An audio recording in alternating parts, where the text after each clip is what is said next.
मित्र, असं म्हटलं जातं की पुणे तिथं काय होणं. पुण्यामध्ये अशी अनेक दृश्य दिसतात जी जगाच्या पाठीवर तुम्हाला कुठेही दिसणार नाहीत. तशाच पैकी आज ऑफिसमधून हॉटेलमध्ये चहा प्यायला जाताना एक दिसलेलं दृश्य ते म्हणजे माझ्या शेजारी हे काका जे दिसत आहेत तुम्हाला, हे अतिशय छान पद्धतीनं दिसायला इतके छान टापटीप राहणीमान आणि व्यवस्थित, आणि ते अतिशय सुंदर बासरी वादन करत होते. आणि गंमत म्हणजे या बासरी वादनातून त्यांनी काही कलेक्शन केलेलं आहे, जे कलेक्शन त्यांना खूप गरजू लोकांना, जे अनाथाश्रमातली मुलं आहेत त्यांना, वृद्धाश्रमातली जी मंडळी आहेत त्यांना दान करायचे आहे. आणि त्यासाठी त्यांनी हे वेगळं अभियान चालू केलेलं आहे. त्यामुळे त्यांनी पाहू शकता इथं समोर एक QR कोड ठेवलेला आहे. या QR कोडच्या माध्यमातून ते अनेक ठिकाणी फिरून अशा मुलांसाठी आणि वृद्धांसाठी रक्कम जमा करतायत आणि त्यांना मदत देऊ करतायत. तर आज आपण साधूया त्यांच्याशी एक छान संवाद. काका नमस्कार आणि स्वागत आहे तुमचं. मला सांगा की ही आयडिया, ही कल्पना तुम्हाला का सुचली आणि हे कधीपासून करताय तुम्ही?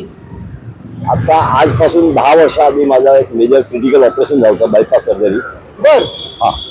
आणि त्याच्यात माझी 90% म्हणजे माझी चोक होतं माझा हार्ट, म्हणजे ब्लॉकेज होती 90%. आणि जेव्हा मी अक्षरशः हॉस्पिटलमध्ये मला घेऊन गेले तेव्हा म्हणजे मला श्वास घेता येत नव्हता. जी म्हणजे असं लेवलला होतं की आता जातो की आता जातो, त्या कंडिशनमध्ये ऑपरेशनला गेलो.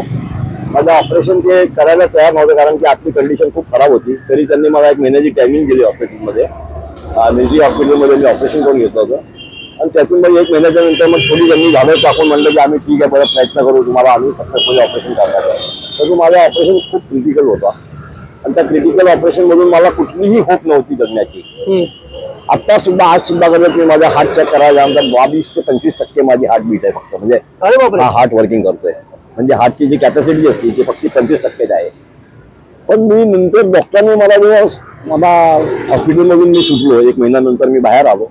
त्यांनी मला म्हणलं होतं, माझ्या फॅमिली मेंबर्सला म्हणलं की हे माणूस जास्त जगणार नाहीये, जेवढ्या यांच्या नशिबात ते समजून तुम्ही चाबा, कारण त्यांची क्रिटिकल एकदम ऑपरेशन झालेलं आहे. त्यातून मला ड्युअल ऑपरेशन करावं लागलं. मला थोडीशी ब्लॉट हार्ट झाला करता तर परत हार्ट रिओपन केलं आणि म्हणजे बरीच काय थेरपीज करून मला वाचवलं त्यांनी.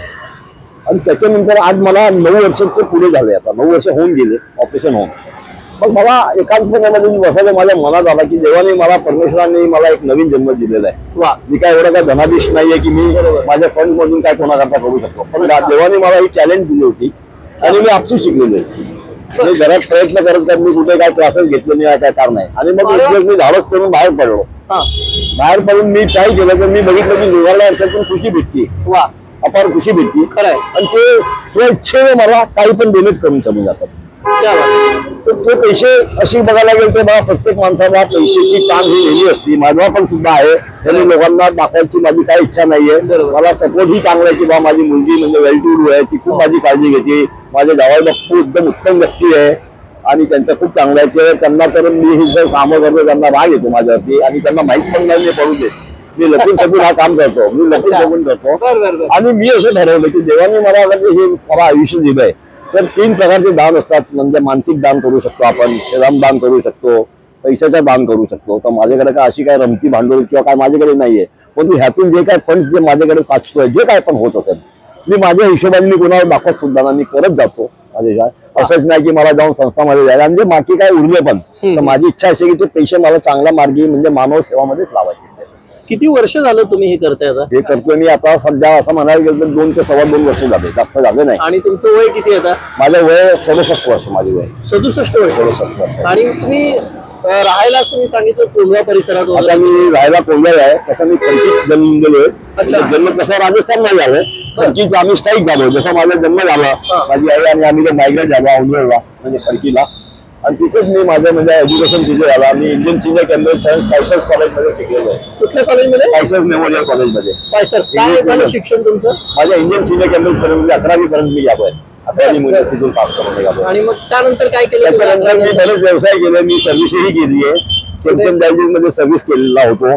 कुठे होतात? पुण्यामध्ये कॅम्पमध्ये सेंट्रल स्ट्रीट मध्ये प्रायव्हेट जॉब मध्ये मी होतो. नंतर मी स्वतःचा व्यवसाय काढला आणि त्याच्यात मी बरंच काय मी नाव कमवलं. आम्ही काय कशाचा व्यवसाय होता? माझा वेस्ट पेपर रद्दीचा कारोबार होता. मी कॉलेजेस, शाळा, गव्हर्नमेंट संस्था हॉस्पिटल आणि अशा जागेवरती फिरून रद्दी गोळा करायचो आणि ती रद्दी मी पेपर कल्पिंग न्यूजला पाठवायचो दलालांच्या मार्फत. अच्छा. हा माझा कोर बिझनेस होता. माझ्या हाताखाली 2-3 माणसं कामाला होते. सगळं चांगलं होतं, परंतु मी शरीराने थकलो आणि मग मला असं बसवत नाही. मला म्हणजे मी आता रिटायर, मी असं मानत नाही की माणूस रिटायर म्हणजे त्याने फक्त आराम करावा, निवृत्ती घ्यावी. माणसाची जे काय पण काम होऊ शकेल आणि आपण शोधायचं असतं की देवाने आपल्याला काहीतरी टॅलेंट दिलेली आहे. म्हणजे आता मी धावपळ करू शकत नाही. मला डॉक्टरांची खुल्ली सगळं आहे की तुम्ही धावपळ करू नये, ओझ्याचं काम करू नये. पण मला समजून आलं या बांसुरीतून माझ्या म्हणजे माझी जे फुफ्फुस आहे त्याला याच्यानी मदत होती आणि त्याच्यामुळे मला असं वाटतं की माझा हार्ट सुद्धा बरा राहील. आणि मी तुम्हाला या संदर्भात विचारणार होतो की हार्ट सर्जरी झालेल्या पेशंटला व्यायाम म्हणून थोडस वॉकिंग करावी लागते, वॉकिंग करणं किंवा असं फुंकणे, श्वास घेणे करावं लागतं. पण बासरी हे वाद्य खरं तर फुफ्फुसावर ताण आणणार आहे, ताण आणणार आहे. कारण की एखादी तुम्ही उंच लयीत जास्त वेळ गाणं वाजवलात तर जास्त वेळ तुमच्या हृदयाला ताण पडतो. हे कॉम्बिनेशन कसं साध्य करता घेतला? आता मला हे सुद्धा येतं आणि माउथ ऑर्गन सुद्धा येतं. क्या बात आहे. मी माउथ ऑर्गन पण वाजवतो, पण ते माउथ ऑर्गन मध्ये जास्त मला कष्ट करावा लागतो कारण त्याच्यामध्ये ब्लो इन आणि ब्लो आउट ही दोन्ही प्रक्रिया चालू आहे. त्याच्यामध्ये खरोखर हार्टला जास्त ओढा पडतो आणि ह्याच्यातून एक्सरसाइज घडून येते कारण ह्याच्यातून फक्त ब्लोईंग आउट असते. Okay okay okay. स्टॅमिना चालू ह्याच्यात पण खपतो, त्याला पण तुम्हाला कॅलरीज बनी होती परंतु it is something better than that mouth organ. तर मी माउथ ऑर्गनला डिस्कार्ड केलं. घरात फक्त मग मी लावायला ठेवलेलं आहे. कधी घरात असलं बसलो तर कधी मी वाजवतो आणि मी तसंच मी कॅस्टो सुद्धा वाजवतो. मी स्वतःवरती मी आणि म्युझिकची आवड कधीपासून आहे? म्हणजे लहानपणापासूनच माझ्या मसात जे बांसरीवाले वगैरे कोणी यायचे, पिकाने वाले यायचे त्यांना मी हे बघ वाजवू शकतो, मी का नाही करू शकत. आणि मी जिद्दी होतो की मला हे जे शिकायची, पण घरातून आम्हाला परवानगी नव्हती कारण त्या काळात लोकांची विचार करा आपल्याला काय सगळं कळणं वळायचं, आपल्याला काम लक्षात आहे त्याला. तर मला त्याच्यामध्ये मला घरातून मला काय सपोर्ट मिळालं नाही. बरोबर. पण जेव्हा कधी पण मी असं निवांत कधी बसलो निवांत बसलोच पण त्यातून थोडीफार वेळ मिळाली एखादी मी आपल्या हे उरसामधून किंवा कुठून तरी आणून ठेवायचे असते, एक बांसरी ठेवून आणत असे तर ते मी कसं वाजवता मी स्वतः मी स्वर ज्ञान करून घेतलं. येस. आणि मग मी मला कॉन्फिडन्स वाढला आणि काही लहानपणीपासून थोडं शिकायला सुरू शिकायला म्हणजे आणि मग त्या काळी काय होतं, काय युट्यूब वर काय चॅनल नव्हतं. बरोबर. त्या काळी तुम्हाला छोटी मोठी पुस्तकं भेटायची. दुकानामध्ये सुद्धा मला ती संगीत शिकण्याची पुस्तकं भेटली तर त्याला रिफर करून मी थोडं डेव्हलप केलं. वा. आणि असं करत म्हणजे मी म्हणलं की बस आता हे मला याच्यातून मला खूप अपार आनंद मिळतो आणि मी ही पर्वा करत नाही की जग मला काय विचार करत असेल माझ्याबद्दल, कोण समाजाचा मी नाही. मी मानव आहे आणि माझी मुलीला मी थोडीशी कॉन्फिडन्स मध्ये घेतलं की बेटा मला थोडीशी माझी हॉबी म्हणून मला करू दे आणि I am doing it for good. मुली किती तुम्हाला? एकच मुलगी आहे. अच्छा, एकच मुलगी आहे आणि ती खूप माझी चांगली मुलगी आहे. सगळं ओके तिचं अपार माझ्यावरती प्रेम आहे. जवाई बापू पण मला मुलासारखे मिळाले. तर मी म्हणलं की आता ही जी संधी मला आहे त्याचा मी फायदा आहे. पण ते कधी कधी नाराज आहे, त्यांना थोडंसं माहित आहे, त्यांना मी सांगितलेलं नाहीये पण त्यांना तुम्हाला पहिल्यांदा असं पाहिलं तेव्हा मला असं खूप सरप्राइझिंग वाटलं. यार इतके छान टापटीपणे म्हणजे तुमचं जॅकेट वगैरे पाहिलं, तुमचा पेहराव पाहिला, कपडे वगैरे बघून जेव्हा तुम्ही बसताय म्हणलं ठीक आहे. पण ज्यावेळेस समोर तुमचा QR कोड बघितला त्यावेळेस मला वाटलं अरे हे अजून माहिती आहे कुठलंही काम जे आपण करायला जीवापासून केलं पाहिजे. मी Times of India English edition मध्ये ऑन द फ्रंट पेजेस 2002 मध्ये माझी इंटरव्ह्यू झालेली. अभय साहेब होते त्यावेळेला करस्पॉन्डंट आणि सिनियर हे होते, सिनियर हे होते काय म्हणतो तुमच्या लँग्वेज मध्ये सिनियर करस्पॉन्डंट होते एडिटरच्या. त्यांची मिसेस माझ्या दुकानी आली आणि त्यांनी माझी काम करण्याची पद्धती वगैरे बघितली, इंग्लिश लँग्वेज वगैरे बघितली. म्हणजे तुम्ही नोबल काम करताय. पण त्यांनी माझी त्यावेळी 2002 मध्ये ज्या दिवशी Narendra Modi chief minister of Gujarat state झाले पहिल्यांदा त्या दिवशी ओनली ते आणि मी फ्रंट पेजेसला आहे आणि माझा huge writer big on page 3. क्या बात आहे. आणि त्यात त्यांनी पुढे वर्णन केलं. इतकं छान तुमचं इंग्लिश वर सुद्धा कमांड आहे, मराठी तुम्ही इतकी छान बोलताय. हे सगळं आलं कुठून? म्हणजे माझ्या व्यवसायाने मला मराठी शिकवली, बरोबर. वस्तीने मला हिंदी शिकवली जेव्हा मध्ये राहायचो आणि इंग्लिश मिडियम स्कूल मध्ये माझ्या स्कूल. तुम्ही लहानपणापासून इंग्लिश मिडियम स्कूल मध्ये शिकला? From the very kindergarten to Indian senior college. And those days त्यावेळेला फक्त पुण्यामध्ये 2-3 शाळा होती जी HSCचे कोर्सेस होते. जसं की एक होती बिशप्स होती आणि एक ऑर्नर द्वारा कोणती 2-3 शाळा सेंट विल्सन होती, तिथे ISC होते. आणि नंतर जे आपलं हे जे आर्मी स्कूल होती त्याच्यामध्ये म्हणजे HSC असायची. बरोबर. हो बरोबर आहे. तर आमची जी होती ती आम्हाला 11वी म्हणजे आम्हाला 12वी it was equal to 3 degree आणि मी तिथपर्यंत माझं शिक्षण झालं तिथे. आता मला सांगा तुम्ही असा प्रवास कुठेपर्यंत केलेला आहे आतापर्यंत, कुठे फिरलेले आहात? फक्त पुण्यात बाहेर जाताय? माझ्याकडे नेहमी एक पास असते मुंबईची. भले मी मुंबईला जास्त व्हिजिट केली किंवा नाही केली पण एक पास माझ्या खिशात असते, आता सुद्धा आहे. तर ते 840 रुपये महिन्याचे मला ते एक्सपेन्सेस आहे. एक 500 रुपयाची आपली सरकारी पुणे म्युन्सिपालिटीची आपली जी पास असते ना सिनियर सिटीजन करता ती बसची पास आहे. 500च्या पास मध्ये माझा प्रवास कुठे माझ्या मनात आला तिथे मी जातो आणि माझा वर्ल्ड माझा प्लॅटफॉर्म आहे. मला मनात येईल तिथे मी बसतो. कोणी नाही म्हणलं मी तिथे उठून जातो. कधी तुम्हाला असा वेगळा अनुभव आलाय की आपण फुटपाथवर बसलोय आणि मग त्याच्यापेक्षा सुंदर जागा कुठलीच नाहीये मला. याच्या खाली कोणी मला ढकलू शकत नाही. क्या बात आहे. ढकलणार त्याला माहित नाही काय आपल्याला याच्या खाली कोण ढकलणार. पण ही सगळ्यात सुंदर ही जागा इथे तिथून पाडणार अजून कुठून पाडणार इथून काय पाडणार. क्या बात आहे. आणि नाही मला म्हणजे दोन्ही अनुभव सांगा तुमचे. एखादा चांगला अनुभव की लोक तुमच्यापासून या गोष्टीपासून इन्स्पायर झाले आणि कुणीतरी खूप मोठी दिली केली. आजच रिटायर्ड DSP स्कूटरवरती पुढे गेले प्रभात रोडला आणि परत मागे फिरले. मला घरात घेतलं त्यांनी माझ्या बरोबर व्हिडिओ घेऊन गेले. असे प्रसंग मला येतात. क्या बात आहे. अशी मॅडम कार मध्ये जातात ऐकतात त्यांचं ही जे कलाकार आणि ते तिथे गाडी लावून येतात आणि मला हात जोडून ते माझ्याकडे येऊन पेमेंट घेऊन जातात. वाईट अनुभव कधी आला? कारण आपल्या कॉर्पोरेशन तुम्हाला माहिती आहे अनेक जणांना फुटपाथवर बसले की उठा उठा म्हणतात. काय म्हणतात दोनदा असा खूप जबरदस्त झालाय. पहिल्यांदा जेव्हा मी त्याला ट्राय करायला मी निघालो आणि मी खरं संतापून निघालो की प्लीज मी खरं वाजवणार होतो. मी जैन आहे बाय रिलिजन. आणि मी जिथे राहायच्या औंधला तिथे आमच्या जवळ मंदिर नव्हतं तर मला जैनचे धर्म संस्कार कमी होते. अच्छा. परंतु जेव्हा मी रिटायर झालो आणि माझं ऑपरेशन झालं माझ्या मुलीने मला फ्लॅट घेऊन तिथे मला त्यांनी म्हणलं की बाबा तुम्ही माझ्या जवळपास राहा म्हणून मी तिथे गेलो. तर ती आमची जैन सोसायटी तिथे मी मनवामध्ये मी हे केलं होतं एक म्हणजे प्रण घेतलं होतं की मी बांसरी वाजून जे आहे माझ्या समाजाकरता वाजवणार देवाची भक्ती करणार पण तिथे फार पॉलिटिक्स चालायची भयंकर आणि त्यांना ते बघत नसे. तर मी रिअलाइज केलं ते निघून गेलो त्यातून. पण नंतर मी घरात डिप्रेशन मध्ये राहिलो. थोडं डिप्रेशन द सेन्स मला असं वाटायचं की लोक असं का करतात. की एकदा मी म्हणलं की चला आपण जाऊन शनिवारवाड्याला जाऊन आपण वाजवू. मी शनिवारवाड्याच्या वरती तिथे ते वरती जरा कट्टा आहे तिथे जाऊन मी बसलो आम्ही वाजवली 15-20 मिनिटं वाजवली आणि पब्लिक विचार करू लागला हा बाबा का वाजवतोय. कारण का माझ्या त्यावेळेला डब्बा वगैरे काही नव्हता.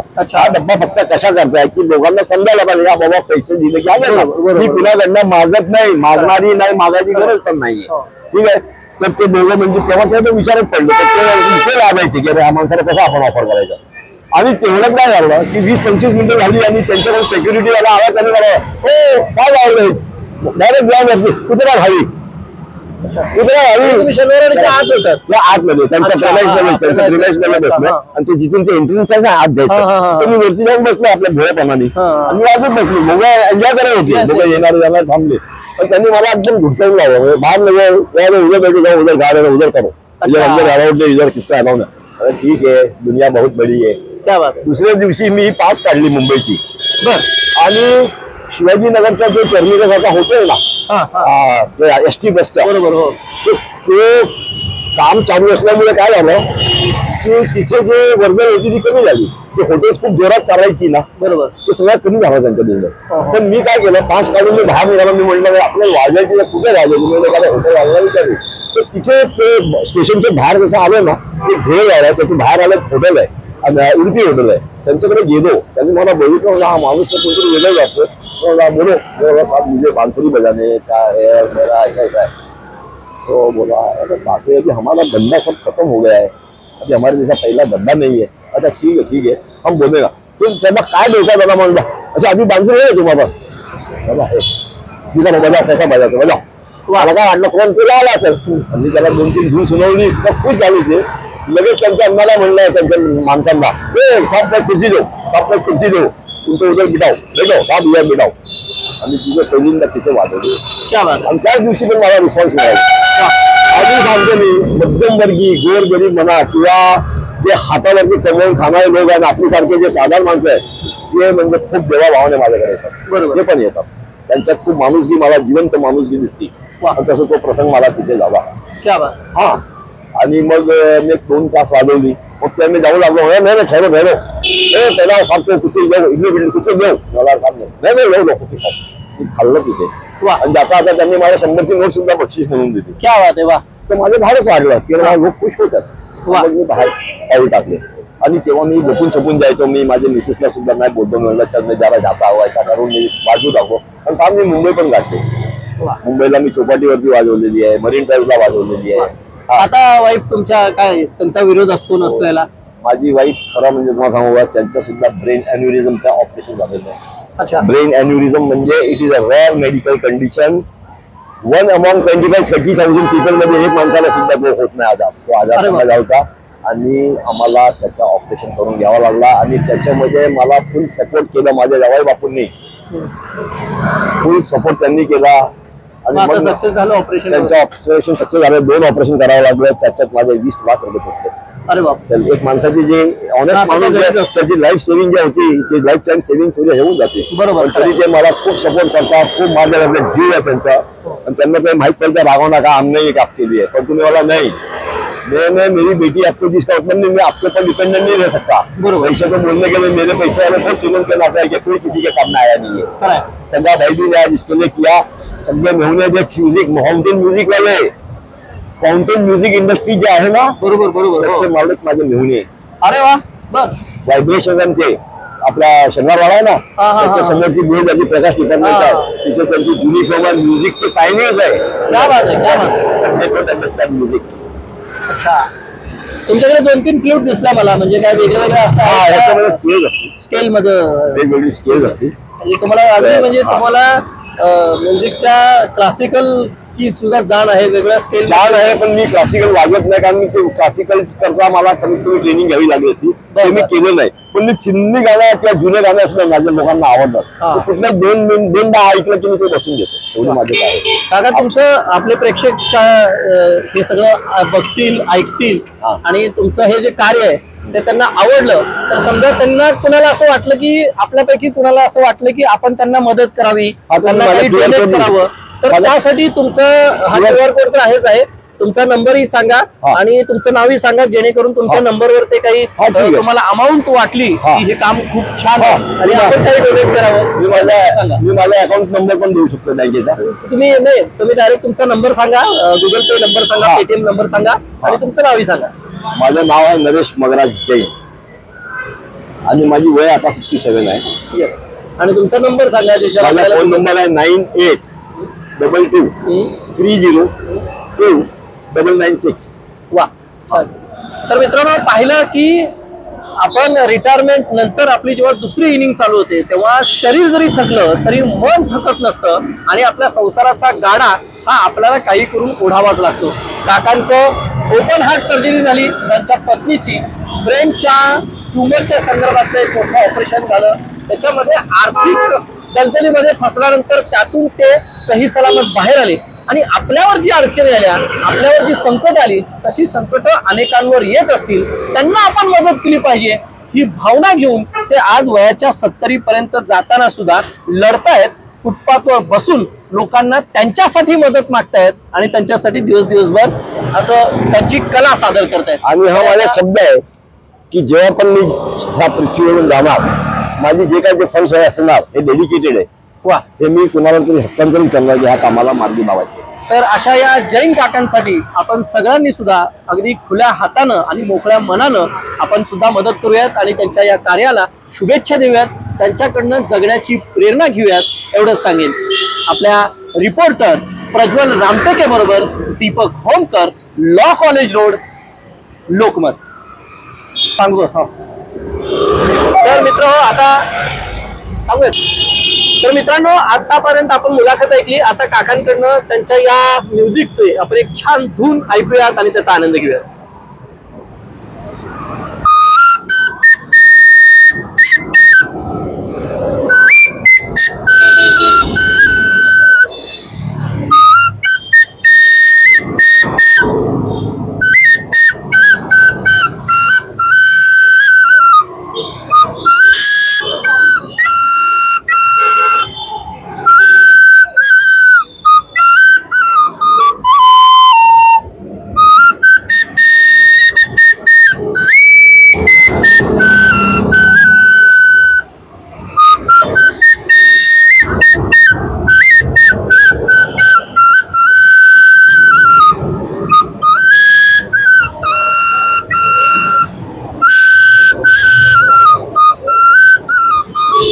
क्या बात है, वाह.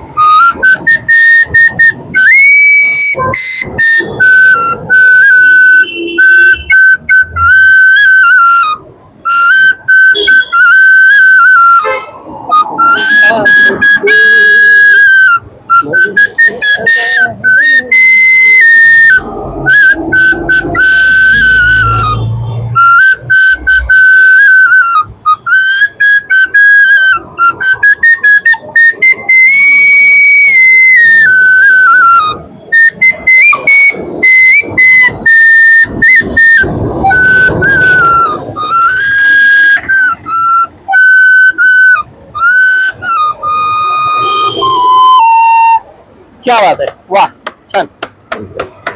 चलो थँक्यू.